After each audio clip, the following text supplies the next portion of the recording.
This podcast is part of the Red5 Network. For more Red5 Network podcasts, visit red5network.com.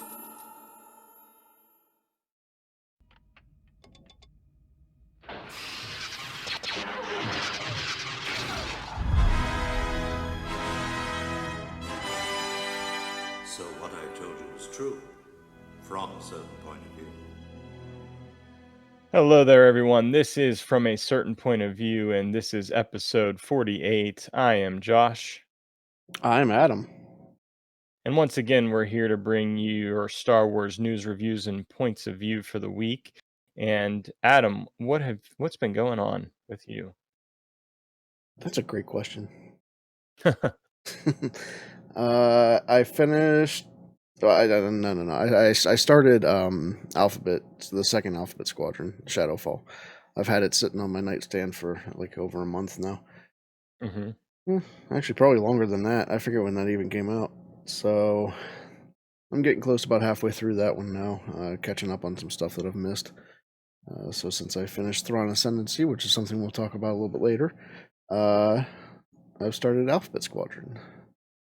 And how's that stacking up to the first one? It's getting interesting. It's kind of like the first one. It starts off slow, and then it starts getting into some page turning things. And I know you haven't read it, so that's why I'm dancing around things.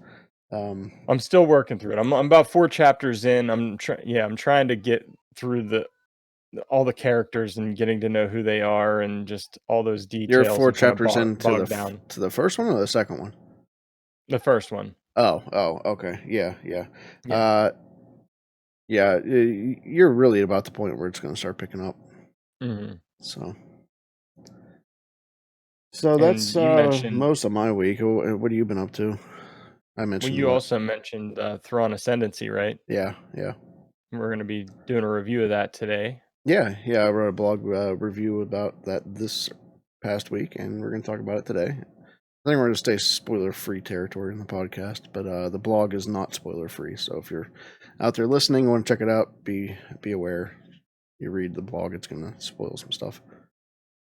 But today, I think we'll stay safe today. So yeah, sounds good. For me, it's been a pretty busy week, with work, with school counseling, coaching, all that good stuff. But we had a great conversation. I guess I should say a conversation with the guys over at Conversations, who are just it's such a good time chatting with them about anything. it really is. Lots of laughs. My face was hurting after that one. But we were just talking about what makes Star Wars, and that was a really great conversation. I haven't been doing a whole lot in Star Wars this week, but that was the main thing. Yeah. One of their episodes, our episode of our show where they were on turned out to be one of my favorites. And I'm very looking forward to hearing how our episode on their show turned out. That should be out relatively soon. I'm not sure what their release schedule looks like, but yeah, it was a lot of fun. And then last night, actually, I hung out with Rob from Jedi Temple Archives, and Rob and Michelle from Force of Light, and we talked about Sabine Wren. So that episode will be out on Jedi Temple Archives here soon. Nice. Looking forward to that as well. And I think it must have been a week or two ago you told me about the conversation about the Matrix. Oh yeah, you've been checking that out. I've been thinking about listening to that one. Oh yeah, you have to listen to it. It's so good. This past week they had Force of Light on, and they talked about Christianity in the Matrix. So I know that would get your gears grinding too. I've always been so interested in the religious aspects of the Matrix, and for some reason every fall, whatever reason, I get in the mood to watch the Matrix again. So I'm gonna have to check those episodes out and then watch. Yeah. They're 3 out of them. I think a 4-part series, if I'm not mistaken. But yeah, there are 3 episodes in now, so they're all top tier podcasts. Awesome! I am looking forward to that.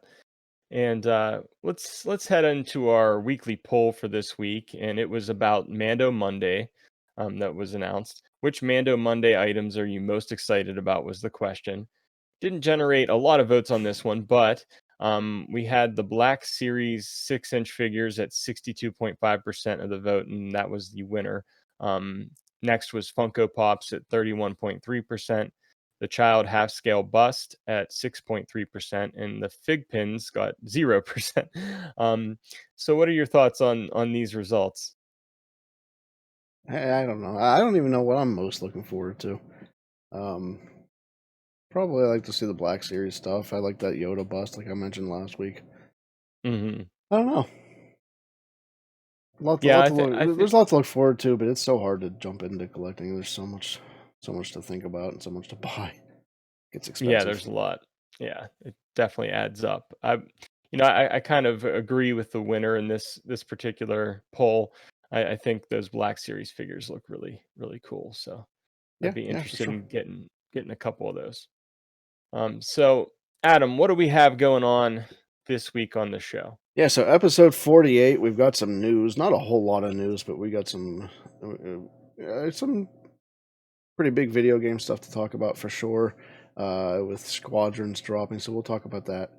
Uh, we are going to review Thrawn Ascendancy, like I mentioned before, and that's going to be a spoiler-free review again, so no need to fast forward through anything this week.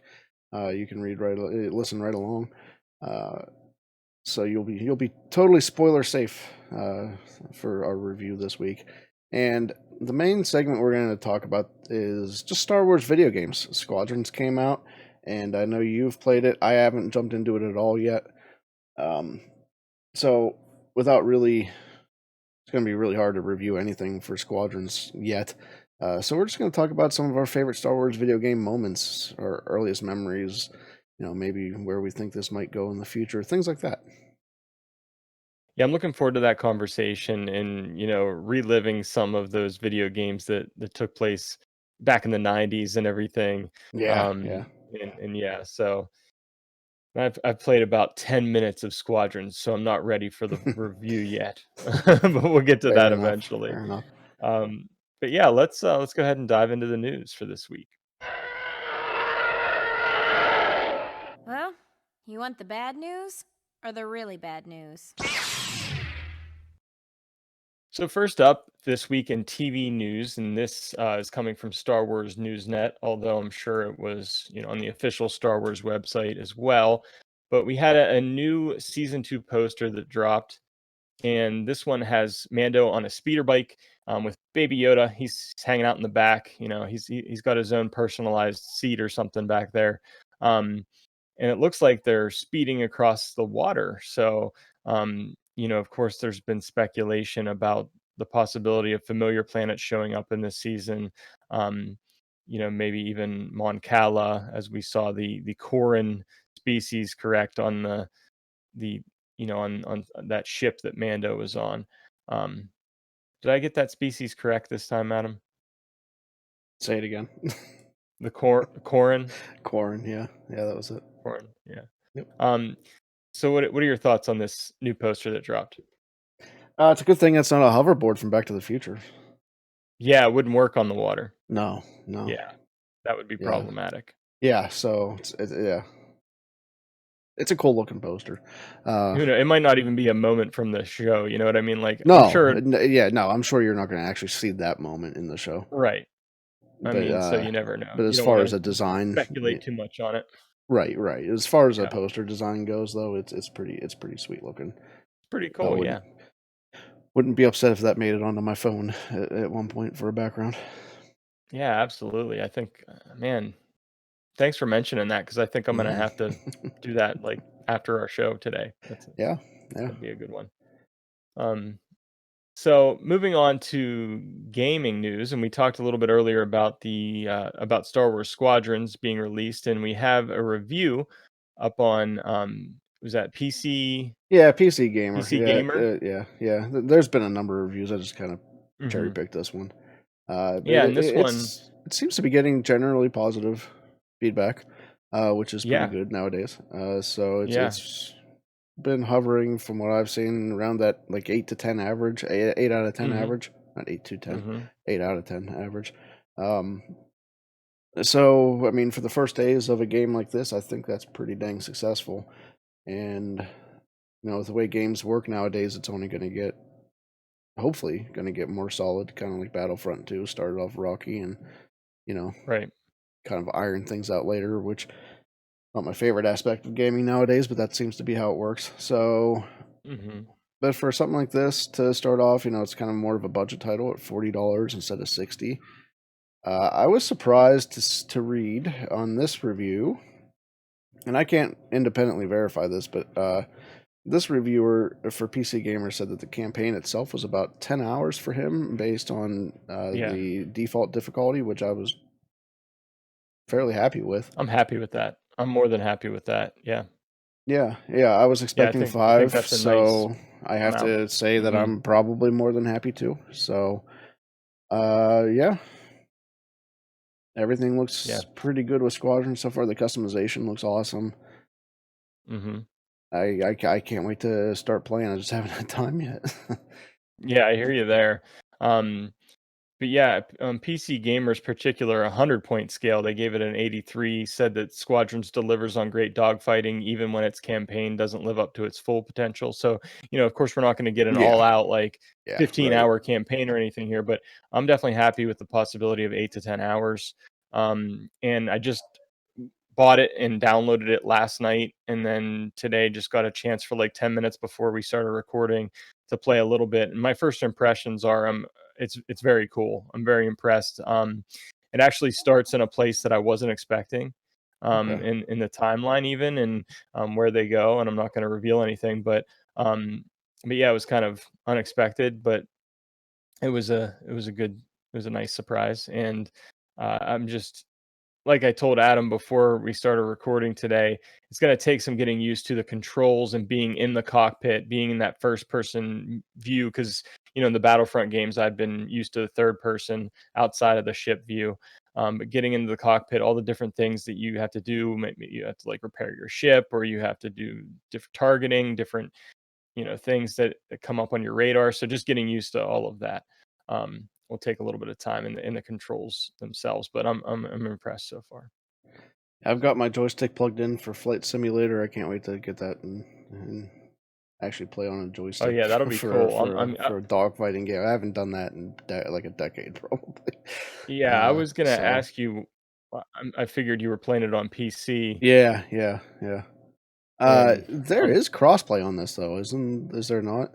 Which would be I've rough on heard you that. because you'll end up in a PC lobby. But I Right. mean, Yeah, I've heard that. I'm if you playing it don't on the mind that, PS4, but then yeah, right, right. then yeah, I guess that is possible. So Yeah, so maybe we could jump in, get in there together somehow, and do that. yeah. So yeah, so Squadrons, looking forward to playing the full thing and us doing a full review at some point in the near future of that game. So, Yeah, I've and been Adam, thinking hopefully about you'll get even a. doing some separate YouTube content for this. We'll see what happens. Yeah, yeah. We need to get something on there with some Hmm. gameplay. So I Yeah, like it. might figure that out. Next up, we have what I would consider to be a little kind of disappointing news in the world of kind of the conventions here. And D3 D23 Expo was postponed um, to September 9th through the 11th of 2022. And I guess Star Wars Celebration was supposed to happen towards, is it August of 2022 as well, I think? Is it August? I thought that got moved. It might be August. Yeah, Yeah, I I'll, want to I'll fact say, check. As you're talking, I'll fact check that real quick. yeah, I need a fact check on that one. Um, so this would put D23 and Celebration really close together.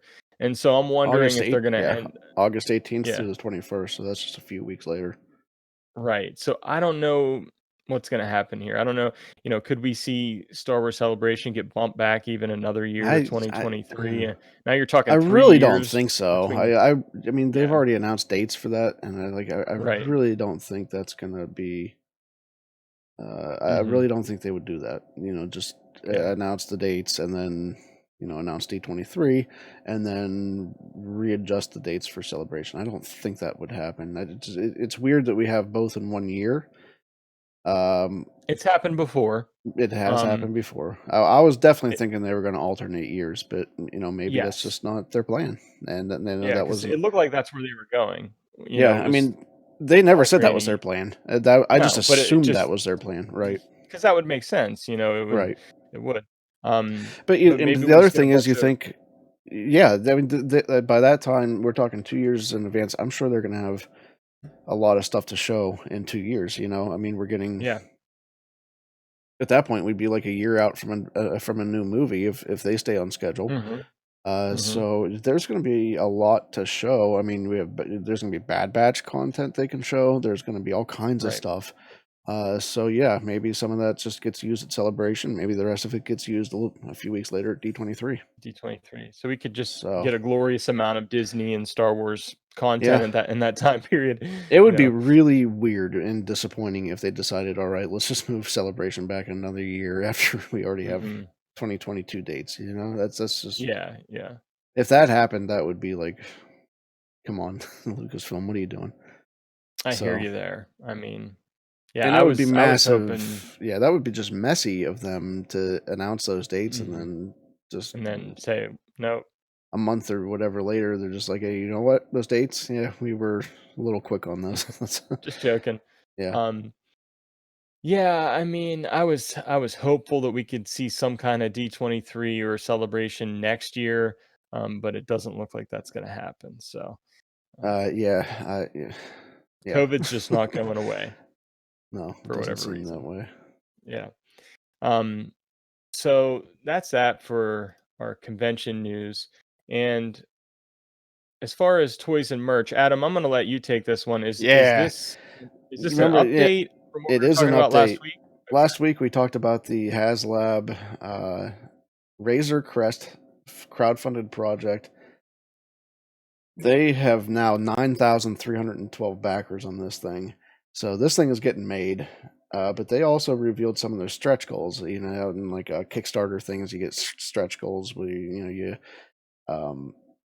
get so many backers, and then you can add on some things. So we've got some new stretch goals that were unlocked for the Razor Crest. The first, one was unlocked. The other is like on the verge of being unlocked.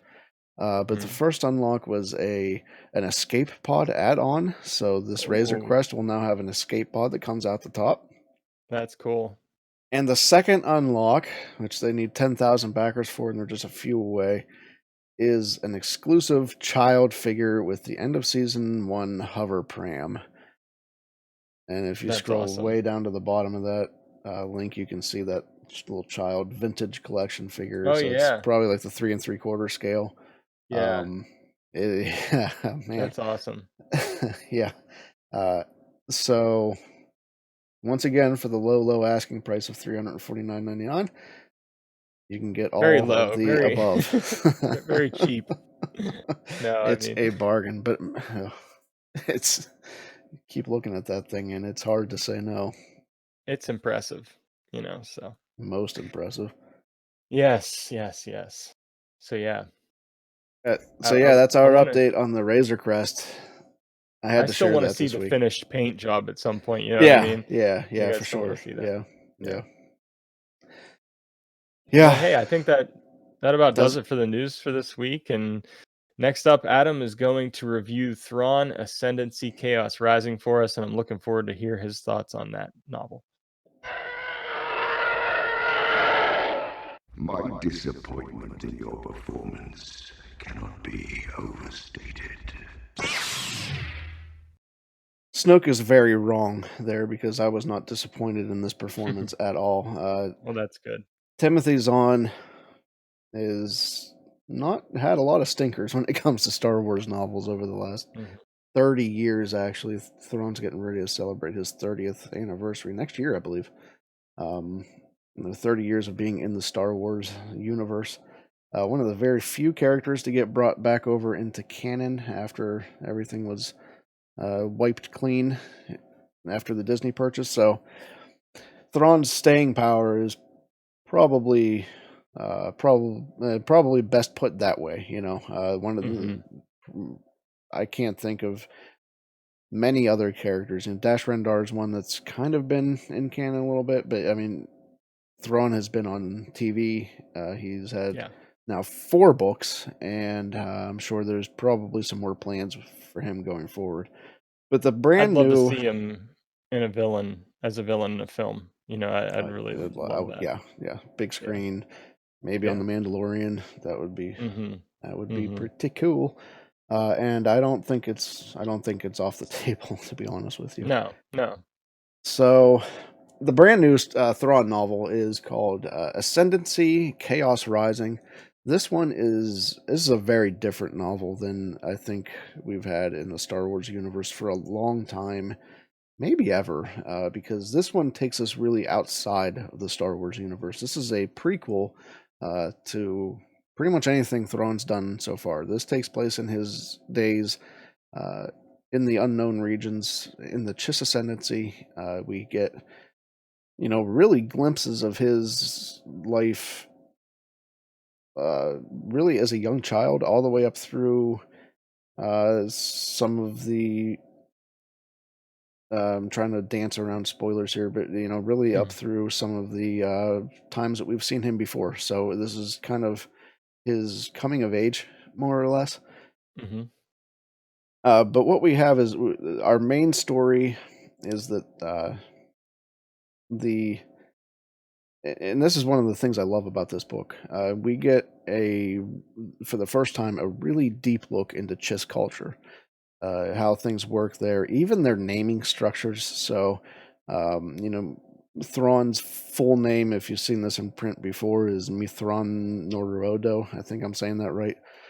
And you get to see how that's all made up. And I Mhm. don't really want to say it here, just because it's kind of fun to read. But you Yeah. get to see why his name looks the way it does, and there's a reason why it looks the way it does.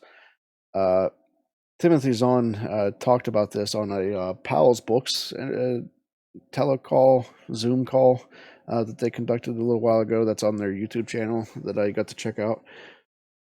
And it sounds like even in the second book and maybe the third book, we'll kind of explore his name a little more, how his name got to be the way it is. So, Mhm. but we get to see the Chiss culture, like I mentioned. It really started feeling kind of like a fantasy novel at some points, and specifically for me, the Dark Elf trilogy is kind of one of the things that came to the front of my mind.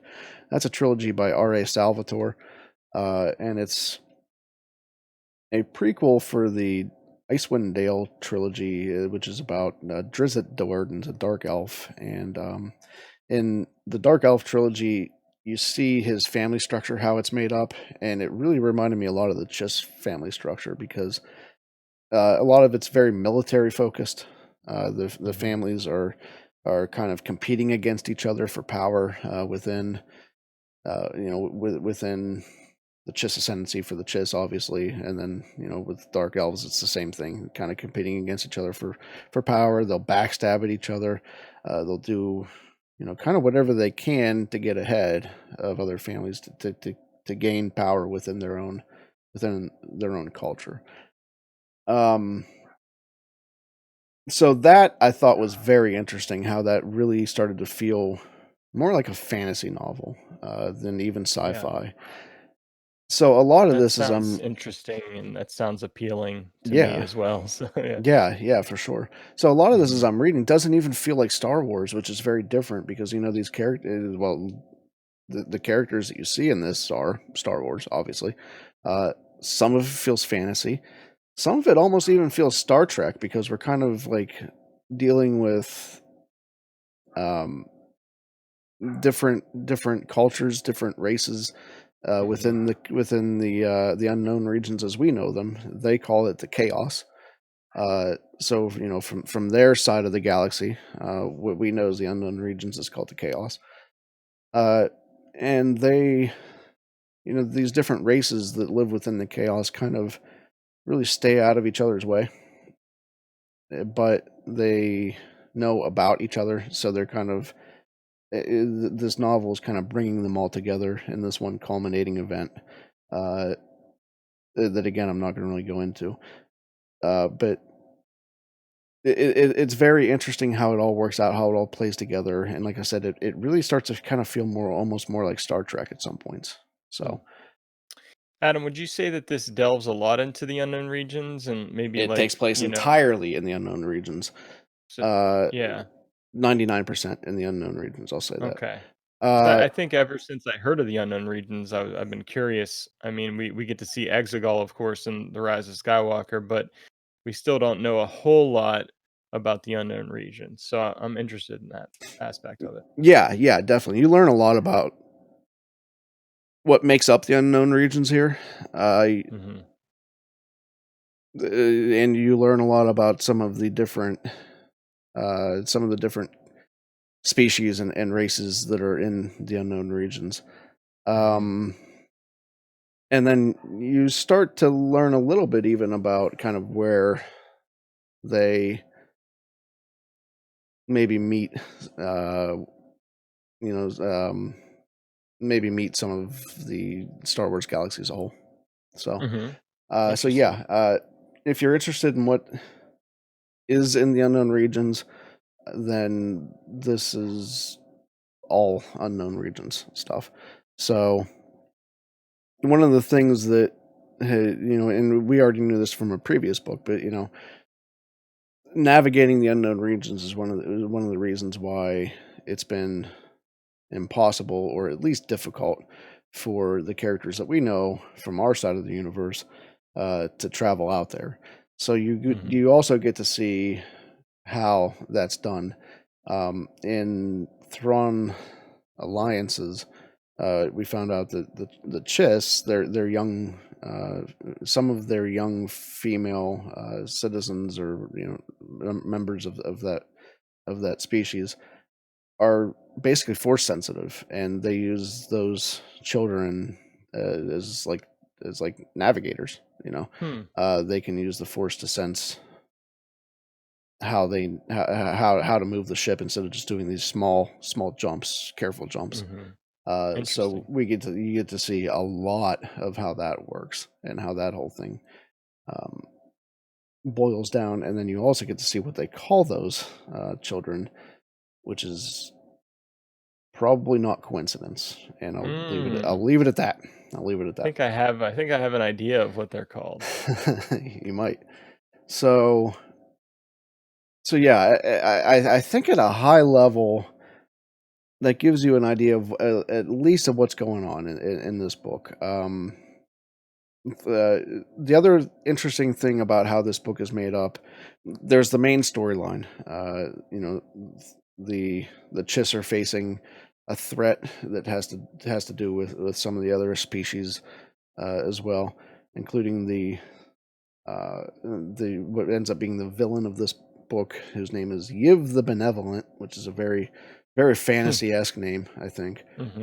And so they're facing that threat. Yiv is basically kind of bringing a lot of these different species together and almost using them as like his own personal army, I guess.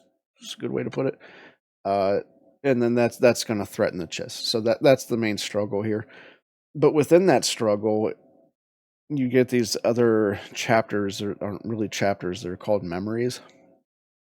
And so what you see in these memories is earlier periods of Thrawn's life that maybe come back to play in some aspect, like something that he may have ran into in his younger days, that has an effect on how he might approach what's coming up next. You get that in a memory. You get that little side story in a memory. The memories themselves are formatted differently, so it's very easy to tell what you're reading. The font's different. The page layout's different. That's good that it does that. Just so you know, sometimes it can be confusing when you're talking about. Yeah. Thrawn Alliances kind of did the same thing, where you had that Anakin and Thrawn storyline from during the Clone Wars, which was kind of like the flashback stuff. But the main storyline was the Thrawn and Vader stuff that was happening. But then the Thrawn and Anakin kind of moved along the Thrawn Vader storyline in the fact that it kind of showed you why Thrawn was thinking some of those things that he was thinking during, Right. when he's with Vader, because he's already been with Anakin. So along those same lines, that's kind of what memories do. They move the story along to show you, why Thrawn is approaching whatever situation he's in that particular way. But these, instead of being like regular chapters, these are labeled specifically memories, and it's Memories, very yeah. easy to see, what they are.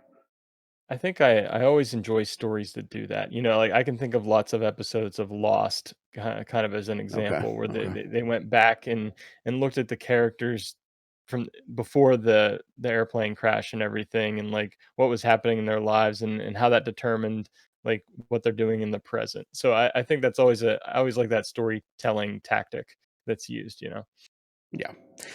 Yeah, for sure. So, let's see here.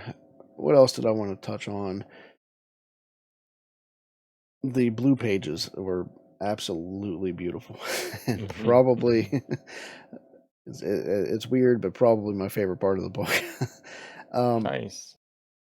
and they're not just like blue trimmed. The actual page itself has blue print around the edge, which Hmm. I was a little surprised by. I thought it'd be kind of like just like a gold leaf type thing. You know how some books just Yeah. have that gold colored stuff on the outside of the page. This is actual printed blue on the page as well, which I thought was really cool. That is neat. Uh, I think the only thing I would say just to be careful of in this book is you're going to go into this with, as Star Wars fans, I think we kind of go into some of the stuff expecting to know kind of what's going on already. You're stepping into a brand new world. This is brand new Hmm. territory for Star Wars. So, don't go into this thinking that you know enough about the chist to really know what's going on. This is going to be brand new. Uh, and I think one of the things that helps with that a little bit is at the very front of the book, and I was very excited to see this. There's a dramatis persona that was back this time for the first time in Star Wars books since the EU stuff. So it's good to see that again. You got your kind Hmm. of just main cast of characters up front. They all he also outlines some of the hierarchy of ranks within Chisk culture, and some of the family names are right there. Nice. So right at the front of the book, there's a nice little reference page, dramatis persona, and some relevant facts as well. So uh, pretty cool stuff in this book. I I enjoyed it a lot. I was maybe a little overwhelmed at the beginning, just to see how very different this was going to be as a story going forward. Learning brand new names, brand new characters, brand new species, brand new everything. Hmm. Basically, except for Thrawn, that's the thing that going in, and everything else is brand new. So, Yeah. pretty cool there. It's something you don't get a whole lot of nowadays, I think. But yeah, brand new territory for Thrawn. Interesting. So I want to give a little shout out to a friend of mine from work.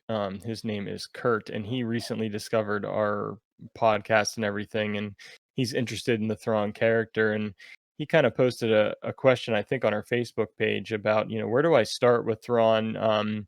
And Adam, I think you Okay. you Yeah. replied to that. Um, I mean, could you start with this one, or Yes. would you? Okay, Yes. Yeah. You could okay. easily start with this one.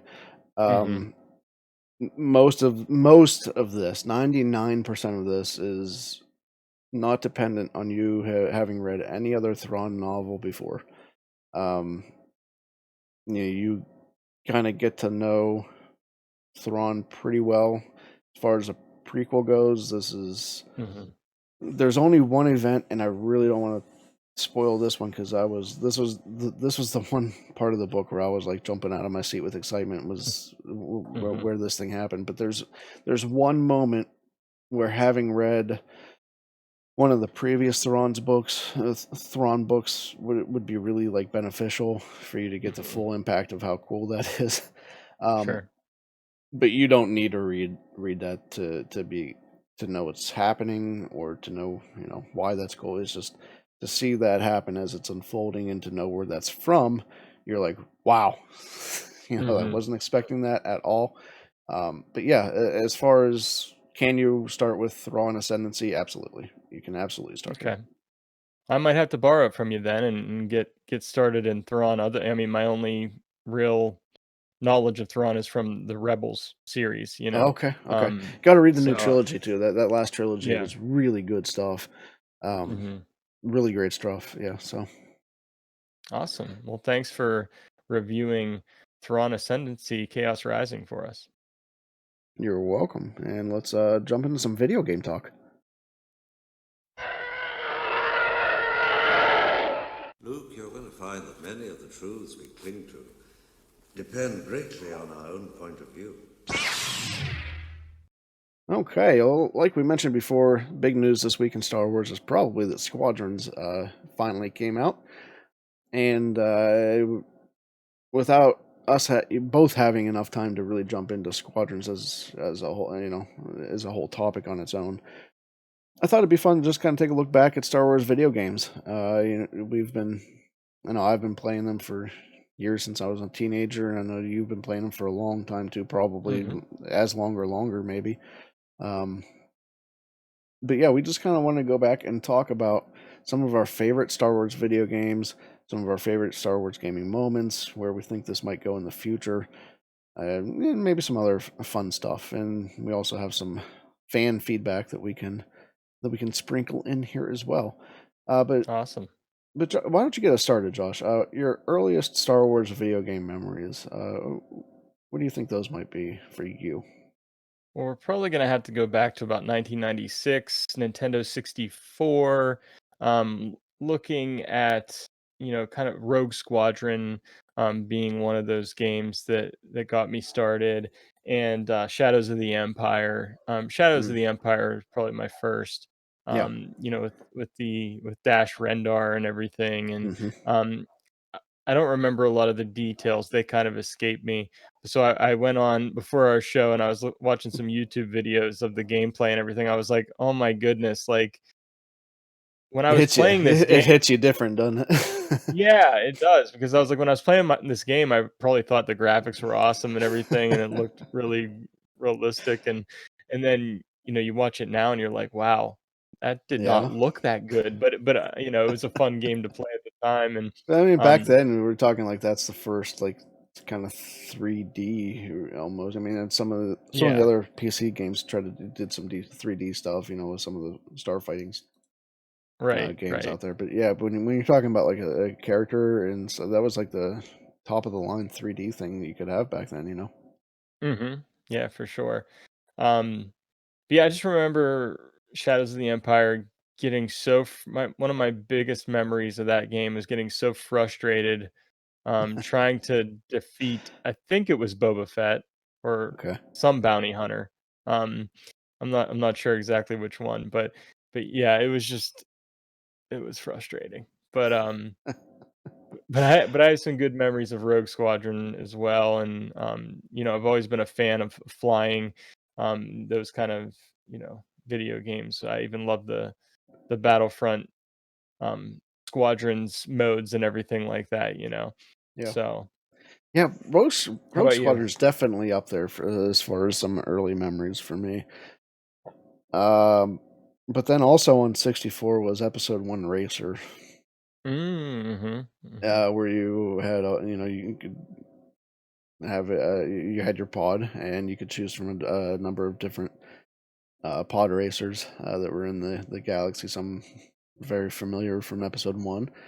Yes. And then you had different, all kinds of different tracks that would took you to all kinds of different planets, including the Buta Eve race.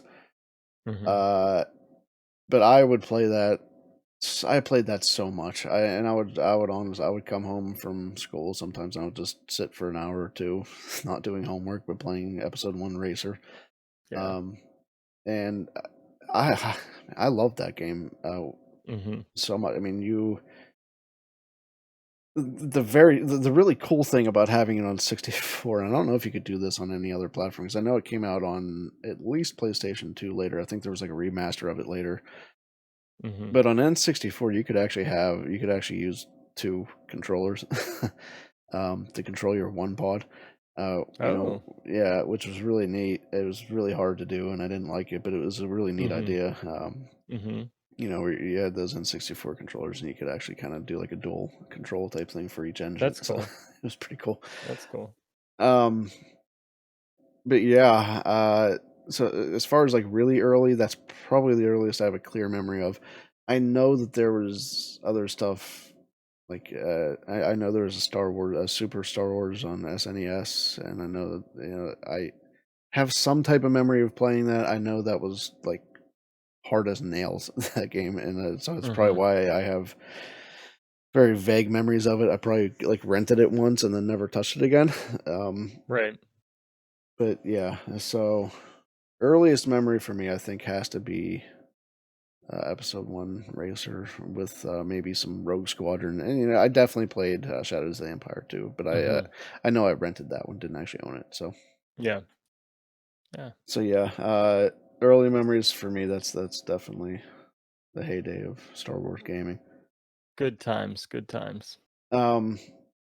Now we talked about some of these nostalgic memories, and maybe some of these are our favorite experiences. But do you have any other maybe favorite Star Wars gaming experiences that aren't based on what we've already talked on? Yeah, definitely. The first, no, I'm gonna say the most. I don't know how to say this because I know there were other Battlefront games. But the Battlefront that came out in, I believe, Yeah. 2015 next to the release of The Force Awakens. I just I was so impressed by the visuals and the graphics, and it didn't have a single player campaign, which I was disappointed by. But being able to play online, and I remember playing online with you and a couple of our Yeah, other friends, and we would stay up late and just play that game endlessly, and it was just a more of a community experience, and it was a lot of fun. I have great memories of that time period, just being excited about Star Wars again with The Force Awakens, and then having that video game to play where you know you could play stuff from the original trilogy and everything. It was and then I Jakku. just Jakku was Yeah, like and a Jakku as yeah, well. So yeah, which so kind yeah, of helped definitely getting Battlefront. excited for Force Awakens. hmm Seeing that stuff, being in that stuff too. That's pretty Yeah, cool. yeah, and I thought the gameplay was so well done. So. Yeah. I mean, both Battlefronts have gotten ragged on, but I've had a lot of fun in both of them. I haven't played the second one nearly as much as the first. I played the first one a lot, actually. Yeah, I still have same a here. lot of pretty fun clips hanging around somewhere from playing that game. Oh yeah. Sometimes they come up on the Facebook memories. Yeah. I know I have some sitting on my YouTube channel too from hmm trying to upload. So maybe I have to pull those out and do something with them one day. Yeah, for sure. Um, What about you, Adam? this wasn't really my earliest memory. Definitely not my earliest memory, but this was a while ago too. But I remember playing Jedi Knight 2 Jedi Outcast for the first time, and I had talked about this on the show before because I played it again on Switch. But playing it back, I played it on GameCube, and playing it. This was the first time I think that I got to be like a Jedi. And so as you're going through this game, you're kind of reawakening your force powers, and you're adding force powers as you go. Some of it has like puzzles that you can almost like puzzles that you can solve with your force powers. You can't progress until you solve the puzzle, and you have to do like force push, and sometimes you have to do like a force speed so you can make it to a gate before it closes or something like that. Um, but a lot of those elements are kind of like things that when I played Fallen Order, I was like, oh man, this is like really reminiscent of that, and I think Yeah. that's one of the reasons why I loved it so much. But I mean, I remember being so excited, like you mentioned the second first Battlefront that came out in whatever year that was. I remember playing that and then getting to be like a Luke or something like that, and thinking it was so cool. But But Jedi Outcast was like the first time I remember getting to be a Jedi and like swinging that lightsaber, because there was some, it wasn't the best, but there was some lightsaber dueling involved in that game, and there was a little bit of parrying and some force power battles, and you could do that type of stuff. It was definitely more primitive than I think what we're used to now, even with Battlefront or definitely with Fallen Order. Uh, but that type of experience back then, that was early 2000s. That was like Yeah. that was that was pretty new for me and pretty groundbreaking for me, and that was uh, one of my easily one of my favorite Star Wars gaming memories. Yeah, that reminds me of my experience with like the Force Unleashed and Okay, okay, yeah, being able to use the Force powers and the lightsaber and everything like that. I definitely enjoyed that one as well for those reasons. yeah, yeah. Um, I don't know. Well, that's one I didn't even think about when I was doing this mhm. whole thing together. So, yeah, that's a good But example.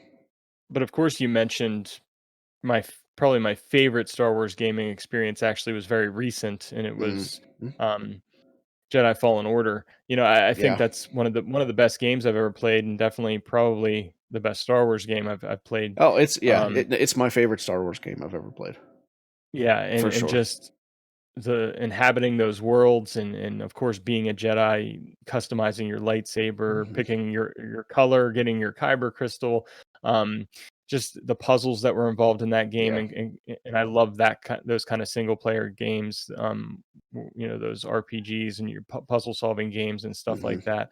Um, so I just loved so much about that game. Yeah. So, For me, that was like the perfection of everything that I've been looking for before. mhm. Like even back to Jedi Outcast and stuff like that. The gripes that I like had with that game were perfected in Fallen Order, and Yeah, it was everything that I enjoy in a game. It was the it Fallen was all Order in one. stuff. Yeah. It was like Zelda type puzzle solving, Mhm. with the I dungeons love and the Zelda. Uncharted feel of it too when it come to, Yeah, like, the yeah, climbing, right. Hmm. running across walls, stuff like that, all those Yeah, things. yeah. Uh, yeah, the Zelda puzzle solving, even the map stuff. And I know a lot of people got upset with how you had to like do the map and going back and then forth and all that stuff. But for me, Mhm. I love Metroid games on Nintendo, and Yeah, that's a Metroid thing through and sure. through. You're going to be going back and forth and backtracking and that type of stuff. Mhm. And um,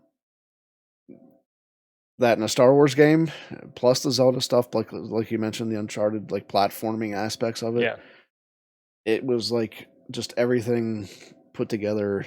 And then, oh yeah, there's Star Wars, and you get lightsabers. exactly, and, And I can't wait until, when I eventually get a PS5, which I probably will at some point, yeah, and playing that game back through in 4K, I'm really yeah, looking forward to that experience. I would like to try it even on my because I have it on PC. I'd like to try it even on PC, but I have to buy a 4K monitor. Um, Mhm. Right. so, but yeah, that the Fallen Order. I'm glad you mentioned that because that is, like I said, my favorite Star Wars game that I've ever played. I'm with you on that one. Which is interesting because you throw in other things like everyone mentions Knights of the Old Republic, which is one that I Mhm. played. Um, Mhm. and I gotta come clean. I don't know that I ever actually really made it through the whole thing of Knights of the Old Republic, but um, getting to some community responses. Foxman through Knights of the Old Republic out there is one of the ones that were Mhm. important to him. He also mentioned one that I had never played, Battle for Naboo, which was in the Nintendo Okay, no, 64 I've game. never. It was kind of like a Rogue Squadron from what I can see because I never played it. Me neither. I never even knew it existed. Um, Mhm. but Battle for Naboo was kind of like a Rogue Squadron, but kind of based around the Episode One, like the Naboo starfighter type thing. So Interesting. yeah, very interesting. And then he also mentioned Rogue One as well. Mhm. Mad Dog, who was on the show a few weeks ago. He mentioned the Star Wars, the X-wing games. Those were PC Mhm. games, uh, and those are actually a lot of these are on Steam, like on PC. Yeah. If and these are older games, so even if you have a pretty pretty basic laptop. You can probably run most of these. But X-Wing is one you can get on Steam and still play. And then our friend Steve mentioned on Instagram, and I gotta pull up his comment. He remembers getting Rogue Squadron with the launch of GameCube, which was actually the second one, if I remember right. I think that was Rogue Leader, if I remember right. Sounds familiar. Yeah, Rogue Leader on GameCube, and playing it with a certain podcast host. Should be me. That'd be you. Until we beat it, and then we played it all over again. So, I remember that one because that one, if I'm not mistaken, started off with a trench run. It's a good place to start. I know the first one started off on Tatooine, where you're doing like the training stuff and blowing up the droids, and then doing the run through Beggar's Canyon. Right. But I think the second one started off with a trench run. So interesting. You have any other memories you want to toss into the ring there? I think that's pretty much covers it for me. Yeah. Okay. What do you think about the future? Let's start with this. Do you think EA, Electronic Arts, who has the license now, do you think they maintain exclusivity, or do you think something changes? Because their contract is coming up here in the next year, couple of years, something like that. Coming up anyway. Do you think they keep the license? You think EA keeps making Star Wars games? Do you think maybe Disney, Lucasfilm branches out? I think it's very possible they could keep it. They started off on a little shaky ground with Battlefront not having a single player campaign, and Battlefront 2, with the whole loot boxes and all that stuff. But I think they've gained some momentum since then. They made a lot of improvements to Battlefront 2, and it was more widely embraced at that point. And with Jedi Fallen Order, and then with Squadrons as well, I think there's been a couple big successes in Star Wars video games. It looks like Squadrons is being pretty well received right now. So, yeah, I don't know. It's a good question. I think it could go either way, but they definitely gained some momentum. Yeah, I think that's a good point. I think they've rebounded well. It's probably better for them to have made the tail end of their contract better than the first part of their contract. Yeah. Because like you said, they definitely didn't get off to a great start. But then, after they kind of recovered from the Battlefront 2 fiasco, and they actually made that into a solid game. Then you had Fallen Order, and you had Squadrons now. Plus, they've done some pretty decent mobile stuff. EA has with the Star Wars license, right?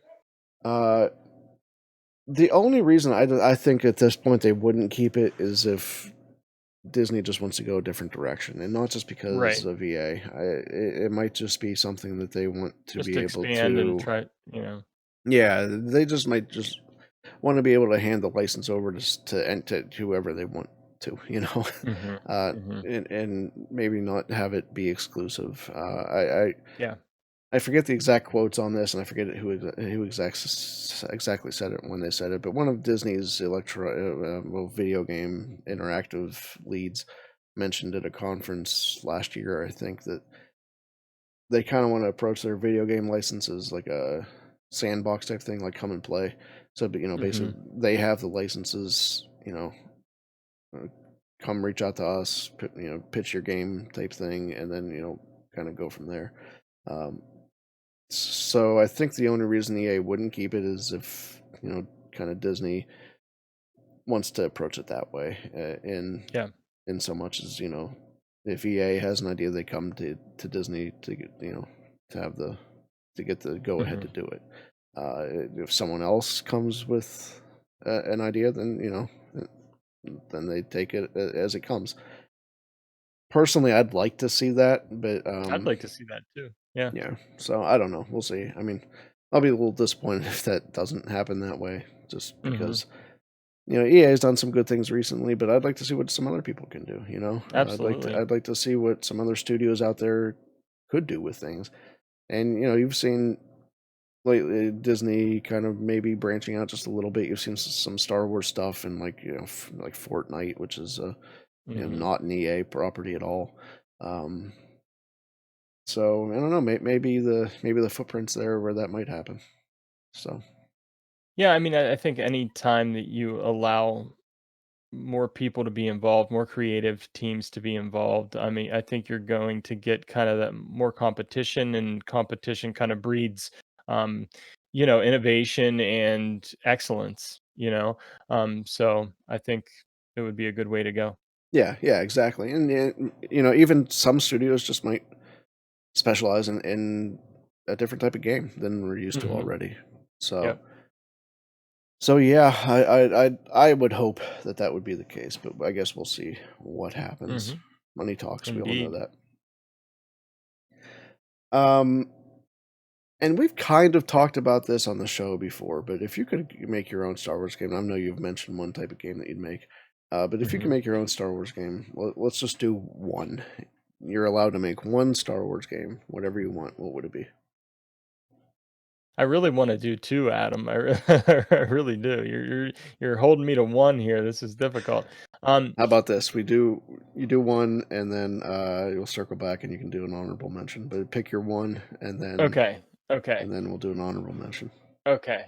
Okay. So my one would be just a, with the current technology that's out there, with the graphics that can be achieved and the visuals and everything, and with 4K gaming and everything, I would just love to see kind of what Lego Star Wars is doing with their video game, but it be, not Lego. I would love to see like a Skywalker Saga video game where you can play through all the events of the movies and everything. You could be all kinds of different characters. Oh, I Um, see what you're saying. So it's not Lego at all. You just want what they're doing in a different. yeah, but it looks like Okay, Obi-Wan. It okay. looks like the So real Anakin. it's not like It's the like yeah, I Ray. get you. So it's not It's Lego animated. It's like it's like regular in the CG animated style stuff. of, Yeah, okay. yeah, like in the style of I like get you. Battlefront or Battlefront 2, but being Okay. this kind of single player thing where you can go through and play out all the events of the movies and Yeah, everything. okay. Yeah, I understand now. I would love that. I think that would be fantastic. So that would be my go-to. Gotcha. What about you? I think a full-on Star Wars RPG type thing. So, everyone talks about the Knights of the Old Republic remake, and I guess that's kind of what I'm talking about, but I don't think it Mhm. would be actual Knights of the Old Republic. I don't like don't do that. I don't want that story to just be remastered or remade, Mhm. Do something new, but kind of the You same could do High idea. you could do High Republic. Yeah, I was kind of thinking about that. That'd Um, be cool. or yeah, I mean, or even maybe you tell like a Revan story again or Mhm. a Malik story, Mhm. but you don't tell the same story. It's not like just like Knights of the Old Republic, but new graphics. It's a brand new story, but kind of that same thing Yeah. where you're the character. Your character is kind of growing in power, and you can customize stuff as you go, that type of thing. I if I remember right, I think EA was kind of working on something like this a while ago, but it got canceled. But yeah, I think it would be that. I think it would be kind of a Knights of the Old Republic esque, but not Knights of the Old Republic. So, not like a one for one type thing. Well, I guess I don't need to do my honorable mention because that was it right there. Yay! So yeah, those are the two I'd want to see, mine and yours. Awesome, So perfect. All right, bring them on. We're available, Disney. Yes, We can yes. consult. I at least can pitch some ideas. I don't know about any of the technical stuff, but Yeah, right. We can't code anything, but we can at least tell you what to do. no, right. All right. Anything else to add on Star Wars video games? Or are you getting ready to go play some Squadrons? Well, yeah, I got to finish my mission on Squadrons All after right. this show, so All I'm right. looking Well, let's forward to wrap up playing this that. show, and then you can get right back to it. All right.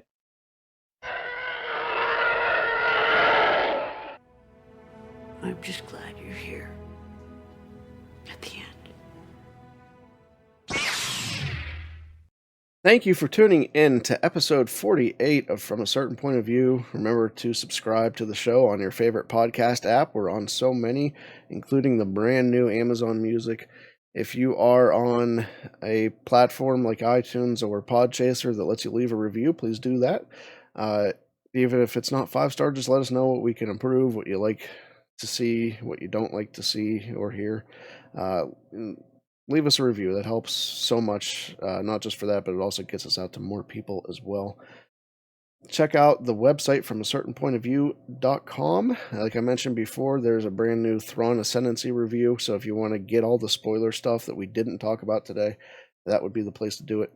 Also has links to everywhere you can contact us or follow us on all the socials, which happen to be next on the list of stuff to talk about. So Instagram, which is our newest of the social platforms, that is Certain POV Pod. Twitter is also Certain POV Pod. Facebook page is From a Certain Point of View. Discord server links are in the show notes and on the website. Email address is certainpovpod@gmail.com. And we are hosted by anchor.fm, where you can leave us a 60-second voicemail. If you guys are out there and you maybe missed that call to get your favorite Star Wars memories in, or earliest Star Wars gaming memories in, leave us a voicemail, send us an email, get in touch with us on the socials. We would love to play your voicemail or read your responses on the next week's show. If you have any questions or any comments about previous shows, do it as well. We'd love to play those too. Remember to check out the Red5 Network at red5network.com. There's a ton of great shows there. We mentioned a few in the top of the show: Conversations, Pizza and Parsecs, and Jedi Temple Archives. Those are all shows that we have been listening to and or guesting on lately. And there's going to be more of that in the future. Red5 Network has a ton of great shows. Make sure you check out those that we mentioned and every other show as well. There's some exciting stuff coming up around the corner for Red5 Network, so be sure to follow them and check out the website as well. Josh, where can they find you on the internet? You can find me at Jedi Jar Jar 1722 on Twitter, and that is the best place to find me. And I also just wanted to put out a reminder that on our YouTube channel, From a Certain Point of View, you can watch my experience at Galaxy's Edge, a day at Galaxy's Edge. And I know Adam in the near future is going to be putting some gameplay of Star Wars Squadrons up We're there going on to our figure YouTube that out, channel yeah. as well. And then also remember that we have a contest going on YouTube too. We do.